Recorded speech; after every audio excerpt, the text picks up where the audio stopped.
दोस्तों, आप सभी का अमेजिंग ज्ञान पॉइंट पर हार्दिक स्वागत है। आज के इस क्लास में हम जीके के टॉप 30 क्वेश्चंस को कवर करेंगे। साथियों, ये प्रश्न सभी परीक्षा के लिए अति महत्वपूर्ण है, तो इन प्रश्नों में से जिस भी क्वेश्चन का आंसर आपको पता हो, आप कमेंट बॉक्स में उसका उत्तर जरूर दीजिएगा। चलिए दोस्तों, आज के वीडियो को हम सभी अपने पहले क्वेश्चन से स्टार्ट करते हैं। तो साथियों, वीडियो का पहला क्वेश्चन है, अर्थशास्त्र में नोबेल पुरस्कार पाने वाले प्रथम भारतीय कौन थे? आपके ऑप्शंस हैं रविन्द्रनाथ ठाकुर, ऑप्शन बी है अमर्त्य सेन, ऑप्शन सी है वेंकट रमन रामकृष्णन, ऑप्शन डी है अन्य। आपको हर एक क्वेश्चन में 2 से 3 सेकंड दिए जाएंगे ताकि उस क्वेश्चन का आंसर आप कमेंट बॉक्स में बता सके। तो साथियों, पहले क्वेश्चन का उत्तर आप सभी को बताना है। दोस्तों, बात करें अगर पहले क्वेश्चन के, तो नोबेल पुरस्कार जिसकी शुरुआत वर्ष 1901 में की गई थी, इस पुरस्कार को 6 क्षेत्र में प्रदान किया जाता है। याद रखिएगा कि नोबेल पुरस्कार को 6 क्षेत्र में प्रदान किया जाता है और उसी में से एक क्षेत्र है अर्थशास्त्र। अर्थशास्त्र में नोबेल पुरस्कार पाने वाले प्रथम भारतीय अमर्त्य सेन थे, जिन्हें वर्ष 1998 में नोबेल पुरस्कार से सम्मानित किया गया था। ऑप्शन बी इसका राइट आंसर हो जाएगा। अर्थशास्त्र में नोबेल पुरस्कार पाने वाले प्रथम भारतीय अमर्त्य सेन थे और इन्हें नोबेल पुरस्कार से वर्ष 1998 में सम्मानित किया गया था। साथियों, दूसरा क्वेश्चन है, भारत रत्न प्राप्त करने वाली पहली महिला कौन थी? दोस्तों, बात करें अगर भारत रत्न की, तो भारत रत्न जो भारत का सबसे बड़ा पुरस्कार है, इसकी शुरुआत वर्ष 1954 में की गई थी और इसे प्राप्त करने वाली प्रथम भारतीय महिला श्रीमती इंदिरा गांधी जी थी। तो ऑप्शन बी श्रीमती इंदिरा गांधी इसका राइट आंसर हो जाएगा।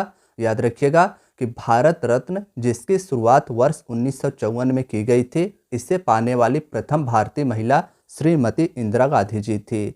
साथियों, तीसरे क्वेश्चन की बात करें तो तीसरा है, भारतीय वानस्पतिक सर्वेक्षण का मुख्यालय कहाँ पर स्थित है? तो ऑप्शन बी लखनऊ इसका राइट आंसर हो जाएगा। साथियों, भारतीय वानस्पतिक सर्वेक्षण का मुख्यालय लखनऊ उत्तर प्रदेश में स्थित है, इसे भी आप याद रखिएगा। चौथा क्वेश्चन है, भारत का पूर्वी समुद्री तट किस नाम से जाना जाता है?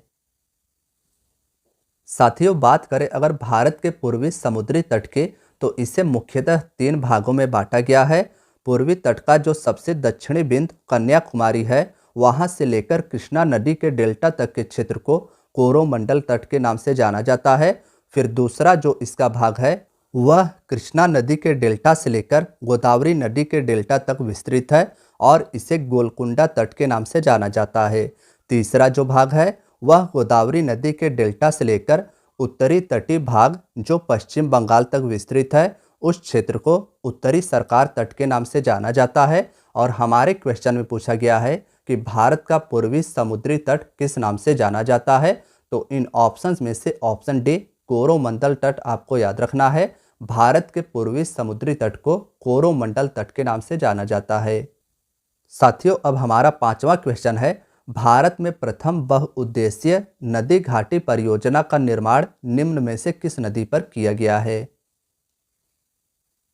तो साथियों, बात करें अगर बहुउद्देशीय नदी घाटी परियोजनाओं की, तो बहुउद्देशीय नदी घाटी परियोजनाओं का उद्देश्य नदियों के आसपास के क्षेत्र में डैम के जरिए पानी पहुंचाना होता है। और भारत में प्रथम बहुउद्देशीय नदी घाटी परियोजना दामोदर नदी घाटी परियोजना थी।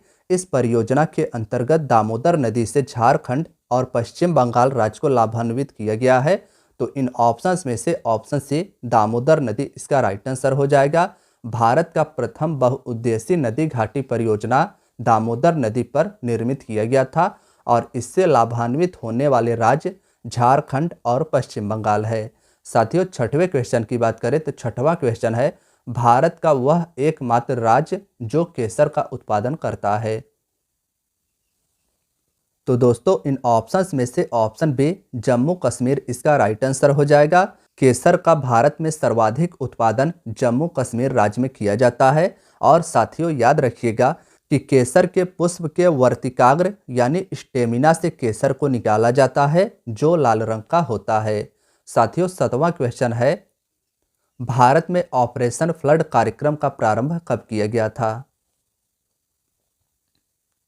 तो साथियों ऑप्शन सी 1970 इसका राइट आंसर हो जाएगा। ऑपरेशन फ्लड कार्यक्रम की शुरुआत वर्ष 1970 में किया गया था और इस कार्यक्रम के तहत दूध के उत्पादन को बढ़ावा देना मुख्य लक्ष्य रखा गया था। साथियों अब हमारा 8वां क्वेश्चन है, कौन सा वार्षिक मेला ऊंट के व्यापार के लिए प्रसिद्ध है?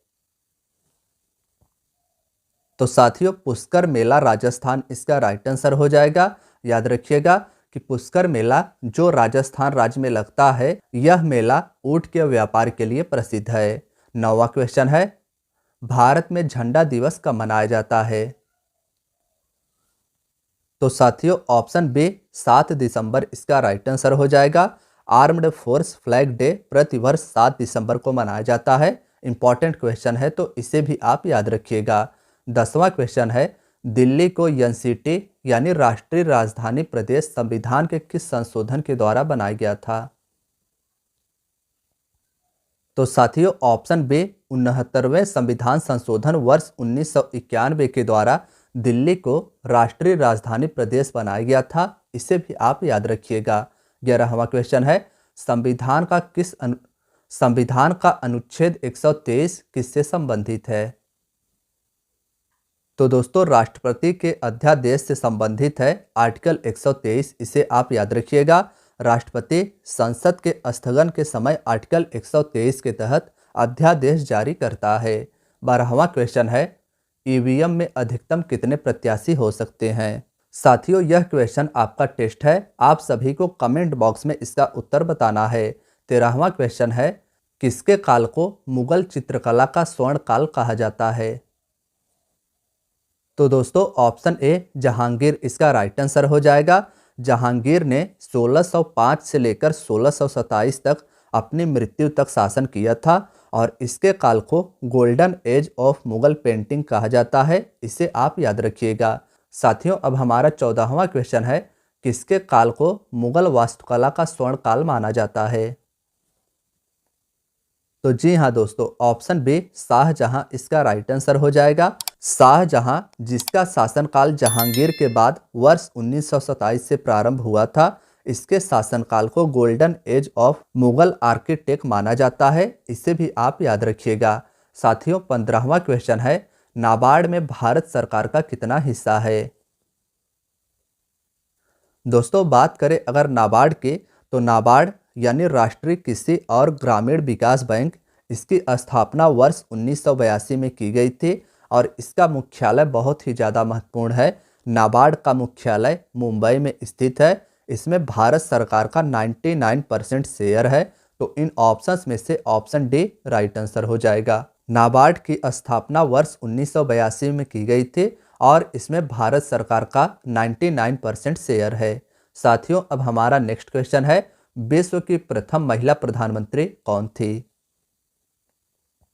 तो ऑप्शन ए एस भंडार नायके इसका राइट आंसर हो जाएगा। साथियों श्रीलंका देश की विश्व की प्रथम महिला प्रधानमंत्री एस भंडार नायके बनी थी। इसे आप याद रखिएगा। 17वां क्वेश्चन है, विश्व का सबसे बड़ा डेल्टा कौन सा है? तो इन ऑप्शंस में से ऑप्शन ए सुंदरवन डेल्टा इसका राइट आंसर हो जाएगा। सुंदरवन का डेल्टा जो भारत और बांग्लादेश में विस्तृत है, यह विश्व का सबसे बड़ा डेल्टा है जो ब्रह्मपुत्र और गंगा नदी के द्वारा निर्मित किया जाता है। साथियों याद रखिएगा कि विश्व का सबसे बड़ा डेल्टा सुंदरवन का डेल्टा है जिसका विस्तार भारत के असम और बांग्लादेश में है। यह ब्रह्मपुत्र और गंगा नदी के द्वारा निर्मित किया जाता है। यह विश्व का सबसे बड़ा डेल्टा है। नेक्स्ट है, विश्व में सबसे लंबी नदी कौन सी है? तो साथियों विश्व की सबसे लंबी नदी नील नदी है जिसकी लंबाई 6650 किलोमीटर है। याद रखिएगा कि विश्व की सबसे लंबी नदी नील नदी है और यह 6650 किलोमीटर लंबी है। यह नदी अफ्रीका कॉन्टिनेंट के विक्टोरिया झील से निकलती है और भूमध्य सागर में जाकर गिरती है। नेक्स्ट है 19वां क्वेश्चन, विश्व खाद्य दिवस किस दिन मनाया जाता है? तो साथियों वर्ल्ड फूड डे 16 अक्टूबर को प्रतिवर्ष मनाया जाता है। ऑप्शन डी इसका राइट आंसर हो जाएगा। विश्व खाद्य दिवस या वर्ल्ड फूड डे 16 अक्टूबर को प्रतिवर्ष मनाया जाता है। नेक्स्ट है, विश्व का सर्वाधिक स्वर्ण उत्पादक देश निम्नलिखित में से कौन सा है? दोस्तों, दुनिया में सबसे अधिक गोल्ड का उत्पादन चीन देश के द्वारा किया जाता है। और भारत की अगर बात की जाए तो भारत में सबसे अधिक गोल्ड का उत्पादन कर्नाटक राज्य के द्वारा किया जाता है। गोल्ड के उत्पादन के लिए कर्नाटक का कोलार गोल्ड फील्ड पूरे भारत में प्रसिद्ध है। नेक्स्ट है, विश्व का बृहत्तम मत्स्य आहरण क्षेत्र कौन सा है? तो साथियों, ऑप्शन ए ग्रैंड बैंक इसका राइट आंसर हो जाएगा। दुनिया में सबसे अधिक मछली ग्रैंड बैंक से निकाली जाती है, जो उत्तरी अमेरिकी महाद्वीप के पूर्वी तट पर स्थित है।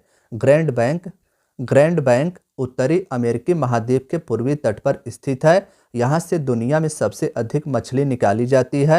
यहाँ पर ऐसे जलधारा जाकर टकराते हैं कि वह मत्स्य उत्पादन के लिए आदर्श स्थिति पैदा करते हैं। साथियों, 22वां क्वेश्चन है, पृथ्वी पर दिन और रात किस कारण से होता है? तो साथियों, ऑप्शन ए दैनिक गति के कारण या पृथ्वी के अपने अक्ष पर घूर्णन करने के कारण दिन और रात होता है। इसे भी आप याद रखिएगा। 23वां क्वेश्चन है, अगुलहास धारा किस महासागर में बनती है? तो साथियों, हिंद महासागर इसका राइट आंसर हो जाएगा। अगुलहास धारा याद रखिएगा, यह हिंद महासागर में बनती है। 24वां क्वेश्चन है, 1857 के गदर के समय भारत का गवर्नर जनरल कौन था? तो दोस्तों, ऑप्शन ए कैनिंग इसका राइट आंसर हो जाएगा। 1857 की जब क्रांति हुई थी तो उस समय भारत का गवर्नर जनरल कैनिंग था। इसे भी आप याद रखिएगा। साथियों, अब हमारा 25वां क्वेश्चन है, आगरा शहर को किसने बसाया था? तो साथियों, आगरा शहर को सिकंदर लोदी के द्वारा 1504 ईस्वी में बसाया गया था। ऑप्शन ए इसका राइट आंसर हो जाएगा।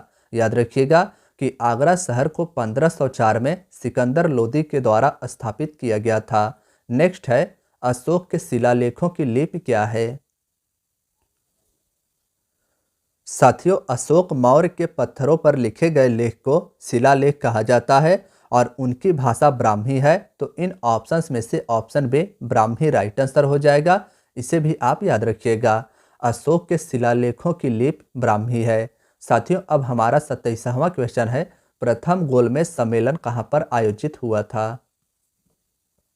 तो ऑप्शन बी लंदन इसका राइट आंसर हो जाएगा।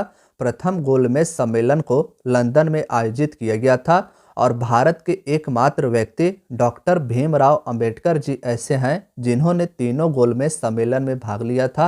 इसे भी आप याद रखिएगा।